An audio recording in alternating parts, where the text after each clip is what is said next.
the business has to adapt and cope with consumer demands, market and industry changes. When the storm is coming, the tree will just bend, and then after the storm subsides, again the tree will just stand up. In the same way, the strategies also should adapt itself to the changing business conditions. Whenever we formulate a corporate level strategy, it will be there for the entire organization.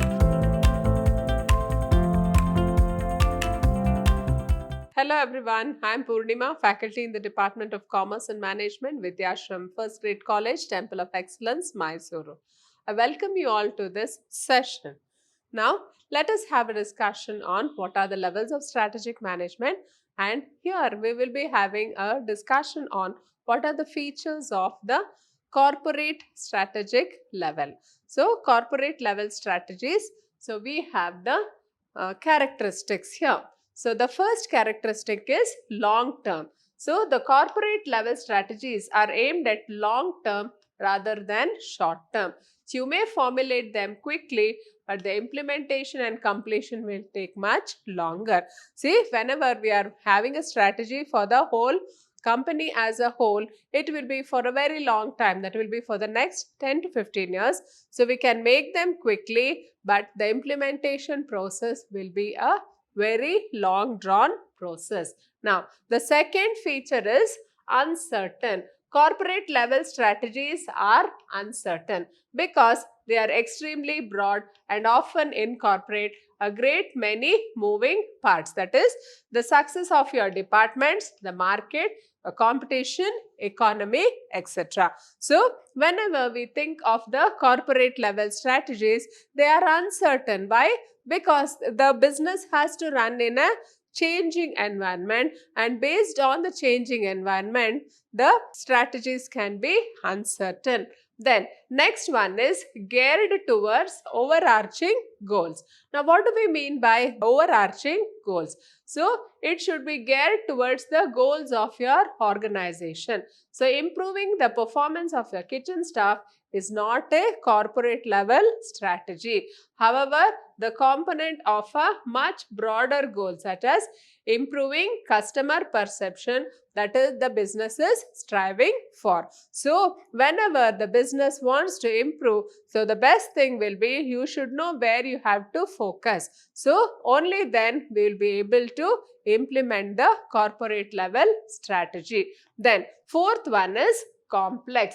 Because corporate level strategies apply to a business as a whole, they are very, very complex. So, why they are complex? Because they are made up of long list of sub-strategies. So, there are various strategies at the business level and the functional level, and hence we say that the corporate level strategies are complex.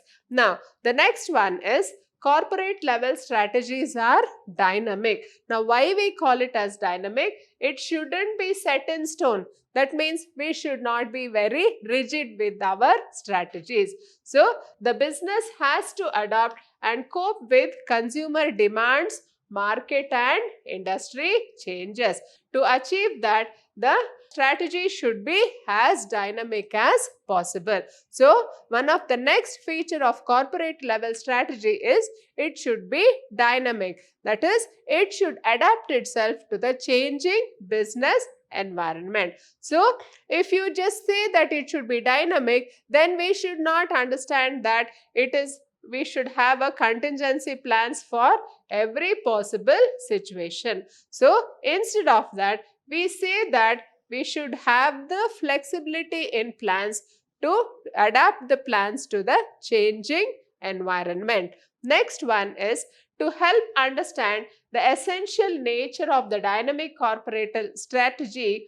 Visualize your business as a tree in a storm. So, when you want to know how exactly what is the true nature of the corporate level strategy, you just think of the business as which is facing a storm. So, a tree which is facing a storm. So, when the storm is coming, the tree will just bend, and then After the storm subsides, again the tree will just stand up. In the same way, the strategies also should adapt itself to the changing business conditions. If it cannot adapt itself to the changing business conditions, then it is bound to crash. So we should understand that the strategies which do not adapt to the environment, they will crash to the ground. So it makes your business more flexible in the face of strong market and industry storms and prevents it from blowing over and crashing to the ground. So the corporate level strategies, they should be so strong that they should be able to weather the storm, and if they are not able to weather the storm, then they are bound to crash. Then the next feature of corporate level strategy is far reaching. So they by nature are far reaching and will affect the entire organization for the better. So whenever we formulate a corporate level strategy, it will be there for the entire organization, from the owners at the top down to the new employees just starting out. The strategy will give every department, every executive, every manager, every employee a place to focus their efforts. So everyone will know where they have to focus. So this is because business is much like a tug of war. On one side is your organization. So we should understand that all the corporate level strategies, on the other side are your customers, your markets, and the industry as a whole. So that's a good amount of weight on the other side of the rope. So if you see that the business is on one side, that is the one side of the business, we have the business or the organization. On the other side, we have the customers, the market, and the industry. So there is a tug of war going on between these two. So it would not benefit your business to have upper management pulling in on one direction, middle management pulling in the other direction, and employees pulling in a completely different direction.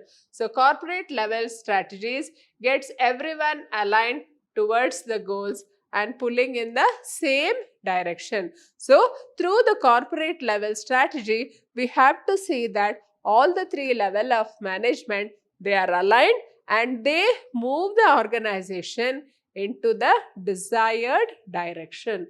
Then next one is, it is formulated from top down. So corporate level strategies are always created at the highest levels of the business. So who are all involved? It may be the CEO, the CFO, or the COO. So they will be formulating them and putting into practice in the various levels of the business. So doesn't mean that you should create your corporate strategy in a vacuum. That doesn't mean that you have to take all the decisions and impose all your decisions on the lower levels of management. No, but then we have to get input from the other members of the upper management. So best way to know what is going on in your business is to talk to the middle management as well as the employees in the trenches. Only then we will be able to create a best corporate level strategy. So whenever we are formulating a corporate level strategy, the top management will decide. But then after consulting the middle management, we get the inputs from the middle management and also from the employees. So after consulting all, only then we can create a best corporate level strategy. So once you have settled on the corporate level strategy that works best for your business, the next is translate those goals into business level strategy. So after you have established the business level strategy, the final step is to put those strategies into the functional level strategy. So once the corporate level strategy has been decided, then we shift the focus to the middle level where the business level strategy, what has to be done, and finally to the lowest level or the functional level strategy. Now let us see what are the examples of corporate level strategy. So the corporate level strategy can be divided into three types. That is, first one is the growth strategy, second one is the stability strategy, third one is the retrenchment strategy. Now, let us understand what are these various types of strategy. Think of these three types of corporate level strategy as the general direction you want your business to travel. Within those broad goals, you have a number of options for specific corporate level strategy. So, we will see in the first one, growth. So, in the growth strategy, the first thing you have to think of is the concentration. What do you have to concentrate on? What should the business concentrate on? So, in the concentration strategy, you would focus on the resources in order to increase the vertical or horizontal participation in your respective market. So, when we think of concentration, it should be, the focus should be on the increase in the vertical or horizontal participation in the market. Then the next one is diversification. So, what is this diversification? When there is little or no opportunity for growth in the original market, it's time to diversify or spread into new markets. So, when you think of diversifying, when should we think of diversifying? When there are no opportunities for growth in the market, then we should think of new markets where we can explore. So, you might choose to spread into a related market or into a market that is unrelated to a current niche. So, we should try to think of exploring newer markets for our product. Next one is forward or backward integration. So, another way to get a growth in the business is through forward and backward integration. Now, what is this forward integration? So, in forward integration, you take steps to assume the roles previously provided by one of your distributors, the forward in the supply chain. That means you may build a building, a warehouse, and creating an infrastructure to sell to the retailers or direct to the end users. So, forward integration means you try to eliminate the wholesaler or you try to eliminate the retailer, wholesaler and retailer, and you try to sell directly to the customer. So, in this way, we will be saving a lot on the wholesalers commission as well as the retailers commission. In backward integration, you take steps to assume the roles previously provided by one of your suppliers. So, what does that mean? Means expanding existing production lines or implementing completely new ones to produce the parts you need to build your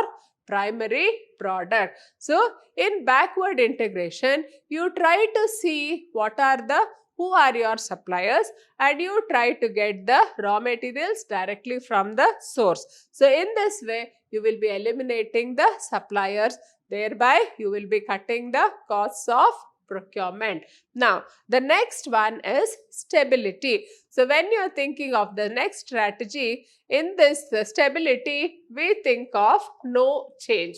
Now, suppose you are happy with your business. So, you are happy with your business's current position, then you may adopt a no change strategy. So, you want things to go as it is, then you can always adopt this no change strategy, or you continue do what you want to do, but plan for a time when you want to grow or retrench. So, you have to plan you should have a plan of action ready for the next step of the business. Now, the next instability is profit. So, this profit is very, very essential for any business. For the survival of any business, profits are essential.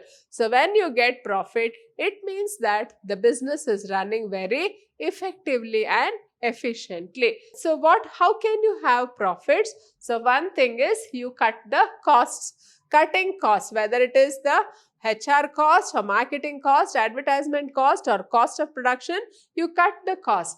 Next one is selling the assets. So you try to sell those assets which are not very useful for the business.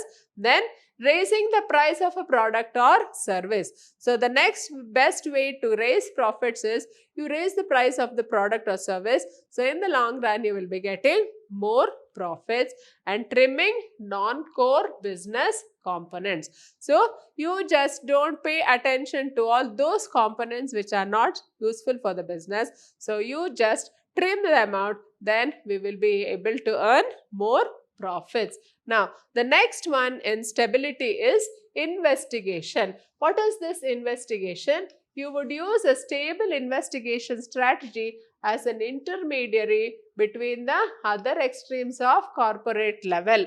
So, think of it as testing waters before committing to a specific strategy. So, once you have decided on a strategy, try to test it as much as possible.